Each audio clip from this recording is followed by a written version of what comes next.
अस्सलाम वालेकुम dear students. First year के लेक्चर सीरीज में मैं आप सबको वेलकम कहता हूँ। आज हम शुरू करने वाले हैं एक्सरसाइज नंबर 3.1 और मुझे यकीन है कि आपने इससे प्रीवियसली प्रॉपर्टीज और डिटर्मिनेंट को बहुत ही अच्छे तरीके से कर लिया होगा, क्योंकि एक्सरसाइज ये डिपेंड ही प्रॉपर्टीज और डिटर्मिनेंट्स के ऊपर करती है। वहाँ जो मैंने आपको 3 इंपॉर्टेंट पॉइंट्स बताए थे, आपने उनके ऊपर ज़रूर फोकस करना है। तो चलते हैं बोर्ड की तरफ और एक्सरसाइज नंबर 3.1 को सॉल्व करते हैं। एक्सरसाइज नंबर 3.1 का क्वेश्चन नंबर 1 है, जिसमें वो आपको कह रहा है कि आपने डिटर्मिनेंट्स को इवेल्युएट करना है। तो डिटर्मिनेंट को इवेल्युएट करने के लिए स्टूडेंट्स मेथोडोलॉजी में आपको सिखाने लगा हूं। वही मेथोडोलॉजी आपने जहां भी डिटर्मिनेंट्स को इवेल्युएट करना होगा वहां आप वही मेथोडोलॉजी का इस्तेमाल करेंगे। तो आपके पास डिटर्मिनेंट दिया हुआ है 5, 3, -2, -2, -1 and 1, -4, -3 and 2। जी तो स्टूडेंट्स हम यहां पे मेथोडोलॉजी क्या इस्तेमाल करेंगे वो आप सुन लें। देखें, आपने 2x2 मैट्रिक्स का डिटर्मिनेंट निकालना सीखा होगा। अगर आपके पास 2x2 का कोई भी डिटर्मिनेंट हो वो आराम से आप इवेल्युएट कर सकते हैं। आपने 9th क्लास में इसकी बहुत अच्छी तरीके से प्रैक्टिस की होगी। तो हम क्या करेंगे, ये 3x3 का जो डिटर्मिनेंट है इससे कन्वर्ट करेंगे 2x2 के डिटर्मिनेंट में। अब वो कन्वर्ट करने का तरीका क्या होगा, हम रो 1 से एक्सपेंड करेंगे। हम क्या करेंगे, रो 1 को एक्सपेंड करेंगे। अब एक्सपेंड करना क्या होता है, आप क्या करेंगे, रो 1 को फिक्स करेंगे, इसके तमाम एलिमेंट्स के साथ आप ऑपरेशन करेंगे। अब ऑपरेशन आप क्या करेंगे, रो 1 का फर्स्ट एलिमेंट लेंगे और फिर आप क्या करेंगे आगे 2x2 डिटर्मिनेंट बनाने के लिए कि R1 और C1 के एलिमेंट्स को छोड़ देंगे, बाकी जो एलिमेंट्स बचेंगे उन एलिमेंट्स का आप डिटर्मिनेंट बना देंगे। इसी तरह जब आप -2 के साथ ऑपरेशन करेंगे तो आप R1 और C2 को छोड़ देंगे और बाकी जो आपके पास एलिमेंट्स बचेंगे उन एलिमेंट्स का आप डिटर्मिनेंट बना देंगे एंड सो ऑन फॉर -4। तो सॉल्व करते हैं इसे। देखें जी, सॉल्यूशन में ये आपके पास 5 आ गया, मतलब R1 का फर्स्ट एलिमेंट। अब डिटर्मिनेंट देखिए किस चीज का बनेगा। देखिए आपने 5 एज इट इज रखना है, मतलब ये वाली रो आपने छोड़ देनी है, R1 और C1 आपने छोड़ देना है, बाकी जो आपके पास एलिमेंट्स बचेंगे उनका आपने डिटर्मिनेंट बना देना है -3 एंड 2। नाउ और इसमें आपने एक बात का ख्याल रखना है कि अगर आपने इसमें ऑल्टरनेट साइन चलाना है, मतलब फर्स्ट एलिमेंट प्लस होगा तो सेकंड एलिमेंट आपने माइनस में लेना है। डिटर्मिनेंट ऑफ, अब आपने क्या करना है, R1 और C2 इसके एलिमेंट्स को छोड़ देना है, बाकी जो एलिमेंट्स बचेंगे उनका डिटर्मिनेंट बना देना है। तो आपके पास आ जाएगा 3, -2, -3 एंड 2। नेक्स्ट आपके पास क्या है, -4, तो ये आपके पास आ जाएगा -4 डिटर्मिनेंट ऑफ। अब आपने क्या करना है, R1 और C3 के एलिमेंट्स को छोड़ देना है, बाकी जो एलिमेंट्स आपके पास बचेंगे उनका आपने डिटर्मिनेंट बना देना है। तो बाकी एलिमेंट्स आपके पास बचे हैं -3, -2, -1 एंड 1। नाउ जी अब हम क्या करेंगे, अब इससे आगे सिंपल इसकी सिंप्लीफिकेशन है। यहां तक इसकी मेथोडोलॉजी थी जो आपके लिए एक नई बात है, बट इससे आगे वही है जो आप 9th क्लास में करते हुए आए हैं। 5 × 2 सिंपल कैलकुलेशन कर लेंगे, -1 × 2 which is 2, -3 × 1 which is -3 and minus आपके पास क्या होने वाला है, +3। माइनस आपके पास क्या आ जाएगा, plus into 3 × 2 which is equal to 6 minus -3 × -2 which is equal to 6 and -4 into -3 × 1 which is equal to -3 minus -1 × -2 which is equal to 2. Now with the simple calculation we will get the answer 3 + 2 आपके पास क्या आने वाला है, 5 and 5 × 5 which is equal to -2, -1 × -2 which is equal to -2। तो -2 + 3 ये हमारे पास क्या आने वाला है 1। 1 को जब आप 5 से मल्टीप्लाई करेंगे तो ये आपके पास आ जाएगा 5 प्लस 6 - 6 ये हमारे पास क्या आने वाला है 0, और 0 को 2 से मल्टीप्लाई करेंगे तो आपके पास क्या आ जाएगा 0, and plus -3 - 2 which is equal to -5, -5 multiply by -4 which is equal to 20। तो ये आपके पास इसका डिटर्मिनेंट क्या आ जाएगा जी 25 जी। तो विद द सिंपल कैलकुलेशन हमने डिटर्मिनेंट को वैल्यूएट कर लिया है। अब हम आगे मूव करते हैं इसके पार्ट नंबर 4 की तरफ।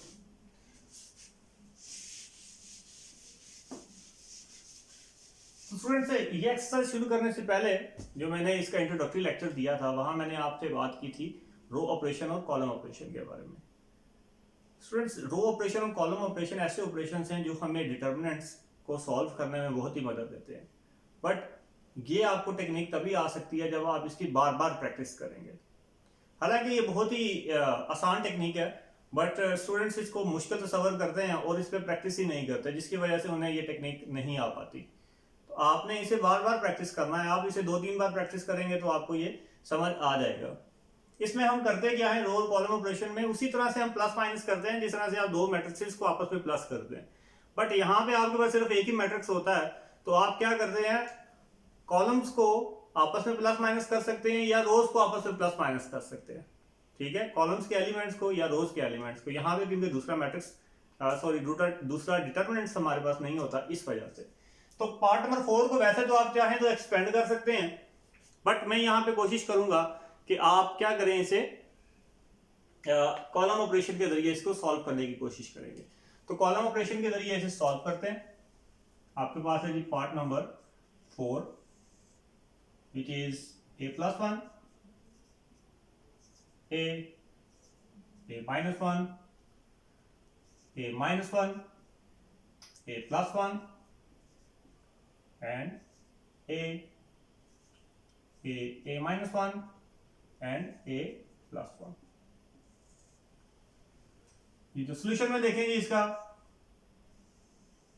मैं आपको यहां पे अब ऑपरेशन सिखाने लगा कि ऑपरेशन हम किस तरह से लगा सकते हैं।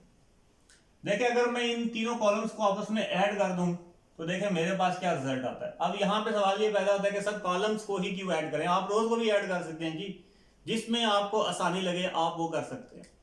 ठीक है, आप क्या करें, यहां पे C1 + C2 + C3 मतलब तीनों कॉलम्स के एलिमेंट्स को आपस में ऐड कर दें। तो ऐड करने के बाद देखें हमारे पास क्या आने वाला है, a + a + a।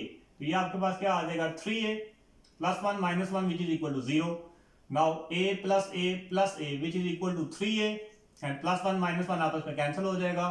a + a + a which is equal to 3a and +1 आपस में क्या हो जाएगा, कैंसिल हो जाएगा जी। तो अब आपने बाकी ये दोनों कॉलम्स उसी तरह रहेंगे, सिर्फ C1 चेंज होगा।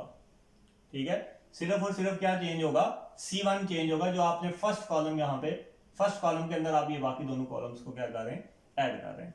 तो आपके पास आ जाएगा यहां से ये a - 1 a +1 and a -1 and a +1। Now अब आपको नजर आ रहा है कि C1 में 3a कॉमन है, तो आप क्या करें, 3a को कॉमन ले लें। तो आपके पास आ जाएगा 1 1 and 1 a -1 a +1 and a -1 a +1। तो आपने यहां पे क्या किया है, taking 3a common from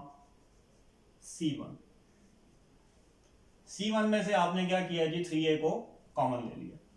now अब स्टूडेंट्स जब भी इस तरह की सिचुएशन आ जाएगी कि आपके पास एक पूरे कॉलम में 1 1 और 1 आ जाएगा, तो अब आपने यहाँ पे क्या करना है, फर्स्ट एलिमेंट के नीचे, मतलब ये जो फर्स्ट आपके रो का फर्स्ट एलिमेंट है 1, इसके नीचे आपने क्या कर देना है, 0 बनाना है। ये कॉमन मेथोडोलॉजी है हर क्वेश्चन के अंदर। तो आपने इसके नीचे 0 बनाने के लिए अब हम ऑपरेशन क्या लगाएंगे, यहां पे हम ऑपरेशन लगा सकते हैं जी R2 - R1 and R3 - R1। देखें जी, जब आप R2 माइनस R1 करेंगे तो आपके पास देखें क्या आने वाला है जी, क्योंकि R1 का तो ताल्लुक ही नहीं है, इस वजह से R1 आपके पास एज इट इज रहेगी, R2 और R3 में चेंजिंग आएगी। तो 1 minus 1 which is equal to 0, a plus 1, देखें जी a plus 1 minus into a minus 1, इसे सॉल्व करें तो a plus 1 minus a plus 1, ये a और a कैंसिल हो जाएगा, 1 plus 1 which is equal to 2। तो यहां पे आपके पास क्या आ जाएगा जी, 2 आ जाएगा। Now a minus 1 minus a which is equal to minus 1। Now third row पे चले, 1 minus 1 which is equal to 0, a minus into a minus 1, तो ये आपके पास आ जाएगा a माइनस a प्लस 1, तो कैंसिल हो गया, आपके पास क्या आने वाला है जी, 1 आने वाला है। Now a minus 1 minus a which is equal two plus 1 जी। तो यहां तक उम्मीद है कि आपको ये समझ आ गया होगा। अब इससे अगला स्टेप क्या होगा, अब आप इसे एक्सपेंड कर दें, बट नाउ आप इसे R1 से एक्सपेंड नहीं करेंगे, आप इसे C1 से एक्सपेंड करेंगे। C1 से एक्सपेंड करने का ये होगा कि आपके पास सिर्फ एक ही बनेगा डिटर्मिनेंट, ये चीजें आपके पास क्या हो जाएंगी, खत्म हो जाएंगी, और आप इसे डायरेक्टली यहां पे लिख सकते हैं 3 into 1 determinant of 2 1 minus 1 and 1. Now with the multiplication we will get 3a into 2 multiplied by 1 which is equal to 2 minus 1 multiplied by minus 1 which is equal to plus 1, 2 plus 1 which is equal to 3 and is equal to आपके पास क्या आ जाएगा जी, 9a आ जाएगा। तो I hope कि आपको ये question समझ आया होगा। मैं दोबारा से इसे रिपीट करने वाला हूँ, इसमें मैंने क्या मेथोडोलॉजी इस्तेमाल की है, आप बगौर इसे देखें कि सर ने इसमें कौन सी मेथोडोलॉजी का इस्तेमाल किया है। मैं अब आपको दोबारा से इस क्वेश्चन की मेथोडोलॉजी को समझाने लगा, आप इसे बगौर दोबारा देखें और समझने की कोशिश करें कि कॉलम और रो ऑपरेशन मैंने इसमें किस तरह से अप्लाई किया जी। तो सबसे पहले मैंने क्या किया, C1 में C2 और C3 को आपस में क्या कर दिया, प्लस कर दिया। प्लस करने के बाद मेरे पास C1 में क्या changing I, 3a and 3a ये हमारे पास बन गया, एक कॉमन एलिमेंट हमारे पास आ गया। उसके नेक्स्ट स्टेप पे मैंने क्या किया कि ये जो कॉमन एलिमेंट 3a था इसे मैंने कॉमन ले लिया किसमें से, C1 में से, तो यहाँ पे ये बात खत्म हो गई। अब नेक्स्ट मैंने क्या किया, मैंने आपको बताया कि जब भी आपके पास ऐसी सिचुएशन आएगी कि आपके पास कोई कॉलम या कोई एक रो मुकम्मल 1 1 1 आ जाएगी, तो वहां आपने हमेशा यही मेथोडोलॉजी का इस्तेमाल करना है। और वो मेथोडोलॉजी क्या है कि आपने 1 के नीचे क्या कर देना है, 0 बना देना। अगर कॉलम वाइज है तो 1 के नीचे दोनों आपने क्या बना देने, 0, और अगर रो वाइज है तो आपने 1 के सामने दोनों जीरोस बना देने। अब 1 के नीचे 0 बनाने के लिए आपको क्या करना पड़ेगा, R2 माइनस R1 करना पड़ेगा और R3 माइनस R1 करना पड़ेगा। मतलब आपने ये बाकी एलिमेंट्स को कंसिडर नहीं करना कि उनमें क्या तब्दीली आएगी, आपने सिर्फ ये देखना है कि इस 1 के नीचे 0 बनना चाहिए, बस दैट्स इट।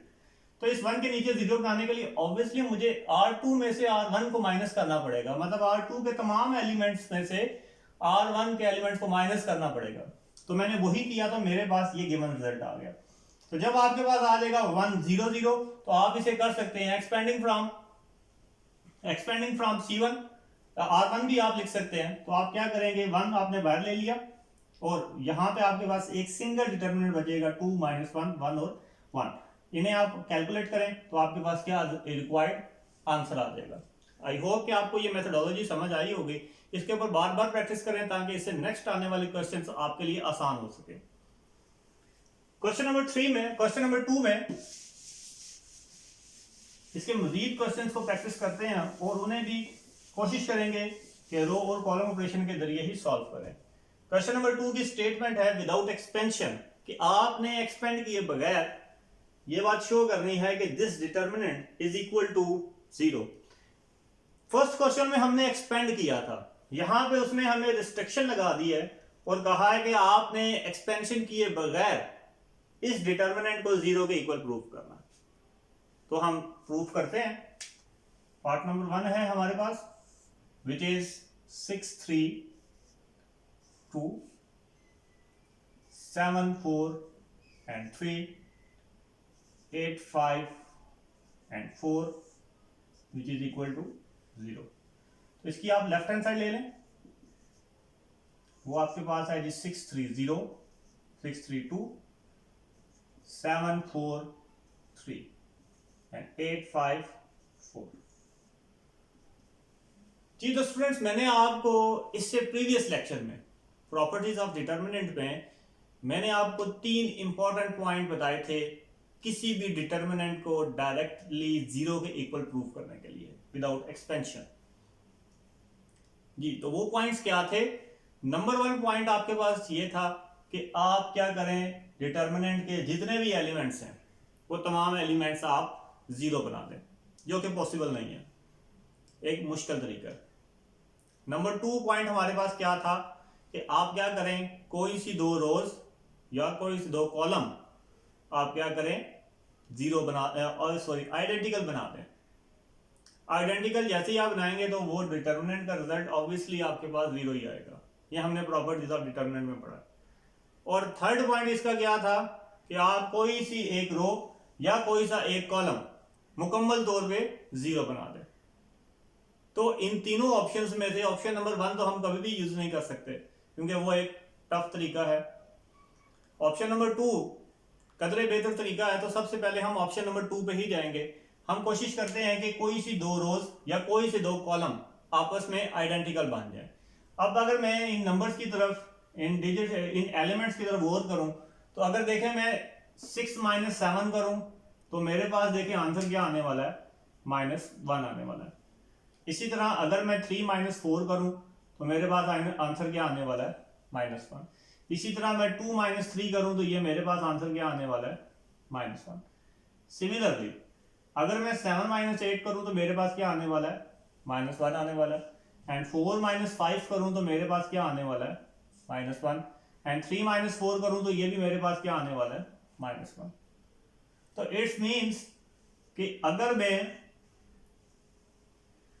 कर लूं C1 - C2 और C2 - C3 अगर कर लो, ये हमें क्या देगा, C1 - C2 हमें क्या देगा, C1 देगा, और C2 - C3 हमें क्या देगा, ये हमें C2 देगा। ये आपकी आसानी के लिए लिख रहा हूं, वैसे ये लिखने की जरूरत नहीं होती है। तो देखें जी 6 - 7 हमें क्या दे रहा है, C1 के एलिमेंट दे रहा है, तो 6 - 7 हमारे पास क्या आ जाएगा, -1। 3 - 4 हमें क्या देगा, विच इज -1। एंड 2 - 3 ये भी हमें क्या देगा, -1 देगा। सिमिलरली अगर आप C2 - C3 करें तो 7 - 8 आपके पास क्या आने वाला है, -1। 4 - 5 ये आपके पास क्या आने वाला है, -1। एंड 3 - 4 ये भी आपके पास क्या आने वाला है, -1। एंड 8 5 4 ये एज इट इज रहेगा। तो सिंस C1 is identical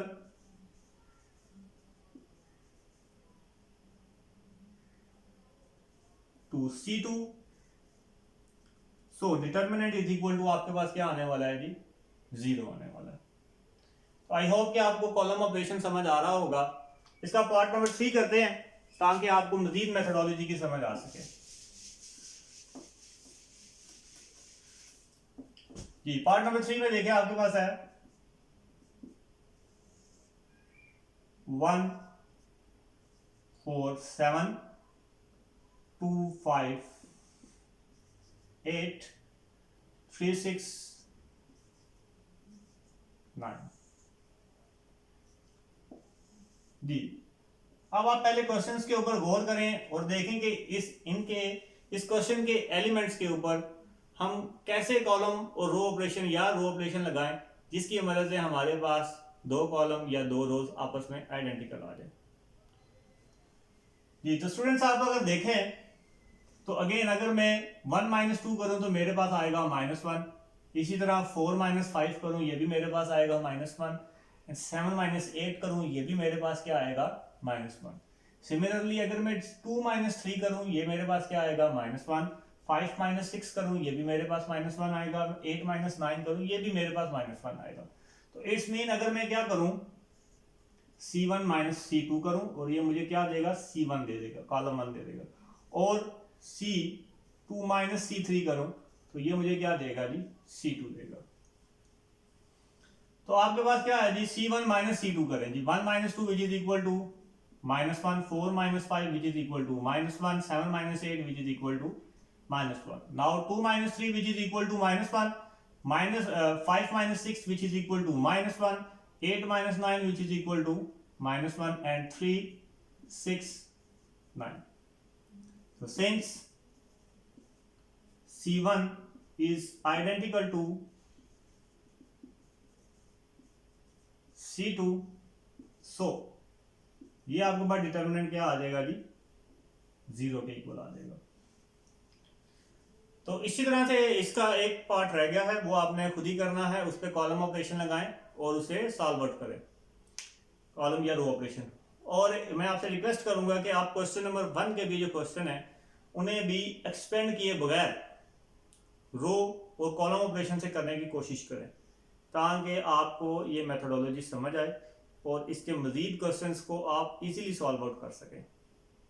अल्लाह हाफिज़ and have a nice day.